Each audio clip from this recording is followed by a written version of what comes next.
Ganda.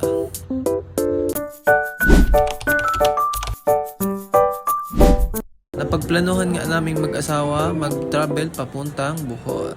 So mahilig kasi kami mag-travel. Ayan ang aming bagahe. Yan, lakad-lakad lang muna, waiting sa aming flight. So 1 PM pa naman ang aming flight, kaya kumain muna kami dito sa airport.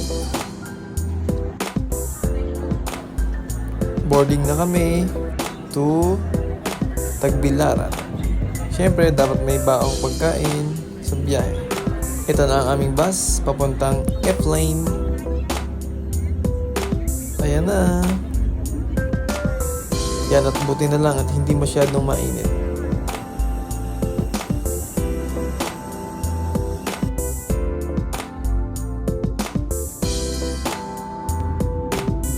Yan, ganda tignan sa taas. Ang mga chocolate hills. Ang dami niyan. Yan, touchdown Bohol. Ito, at palabas na rin kami ng Panglao International Airport. Ito pala si Kuya Rap, ang aming tourist guide. And ang aming driver. Private lang ang aming pinili, kaya kami lang ang kanyang guests.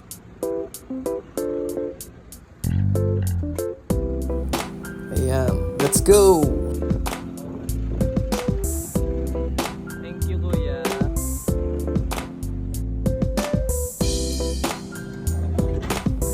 Yan, kami lang dito.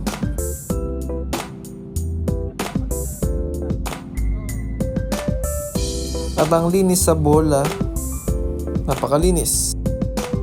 At pagdating namin, dito kami kumain sa Susan's Kilawin. Napakasarap ng kanilang kilawin. Buffet nga pala dito, kaya mabubusog ka talaga. Napakasarap ng mga pagkain nila dito. Napaka-fresh ng seafoods. Ito ang kanilang watchtower noon, made of corals.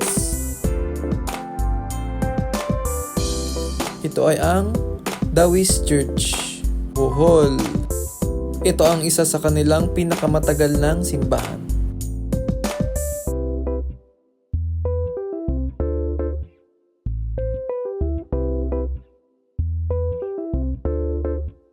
At ang susunod naman naming pupuntahan ay ang Hinagdanan Cave. Sikat din ito at palaging pinupuntahan ng mga tourists. Yan, Hinagdanan Cave. Ito si ate ang aming guide. Papunta sa ilalim. May enjoy kayo dito kasi nakakatawa ang mga guide. Ito sa balim to sir. Ingatan yung ulo kasi dyan nauntog si Dagol. Ladies and gentlemen, the graduates, go. Proceed to the living room. Okay. So yung tubig pala dyan, ma'am, sir, healing water yan. Okay, Miss Bea Alonso. The model of collagen. Tingin, ma'am, isang sulihap, ma'am. Wow, mixed with Tongkat Ali and Ginkgo biloba. Okay, sir. 1, 2, J. Cuenca. Yun. Very nice, sir. Dating member ng Buraco Boys. At sunod naman naming pinuntahan ay ang bee farm. Dati daw meron talaga ditong bee farm. Kaso namatay daw yung queen bee.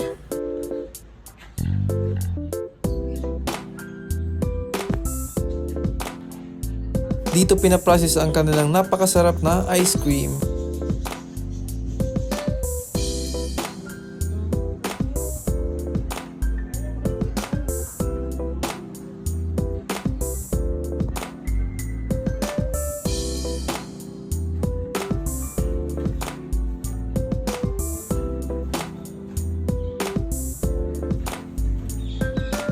Ito ang pinakamasarap na bee farm ice cream.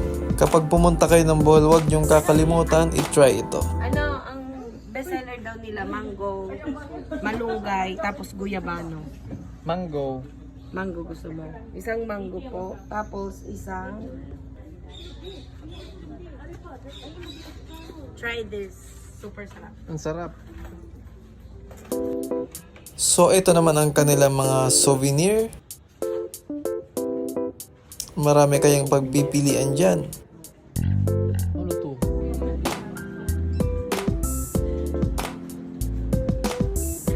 Ito pala yung sa baba ng kanilang Bohol Bee Farm. Wala namang naliligo dyan pero maganda kasi ang view.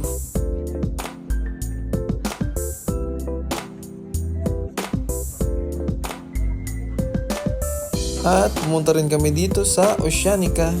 Kapag mayroon daw mga celebrity, dito nag-i-stay. Napakaganda rin dito at napakalinis.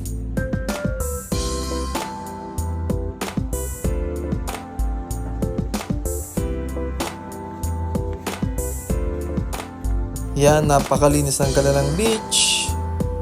Ang ganda dyan. Disiplinado kasi dito, bawal dito magkalat. At mahigpit kasi sila. Nakaka-relax dito.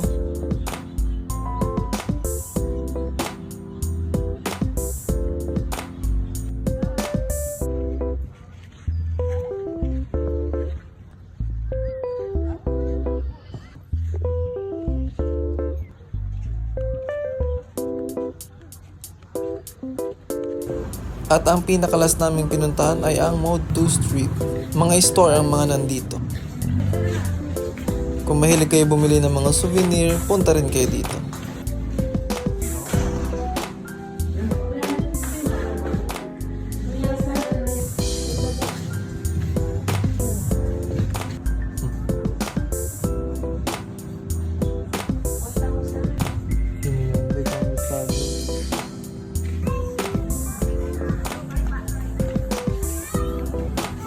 Ito rin ang kanilang view.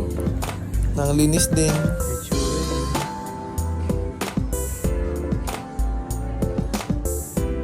Ano po?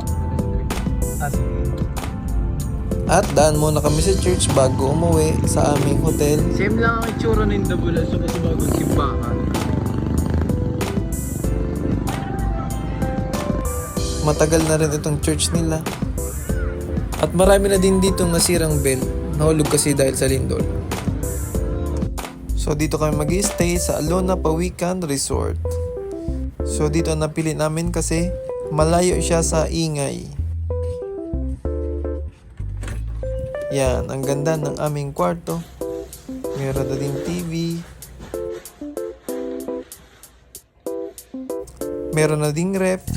Kung sakaling meron kayong mga sobrang pagkain, may lagayan kayo.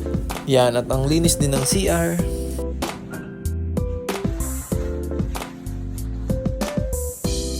Yan lamang po. Maraming salamat sa panonood ng aming vlog.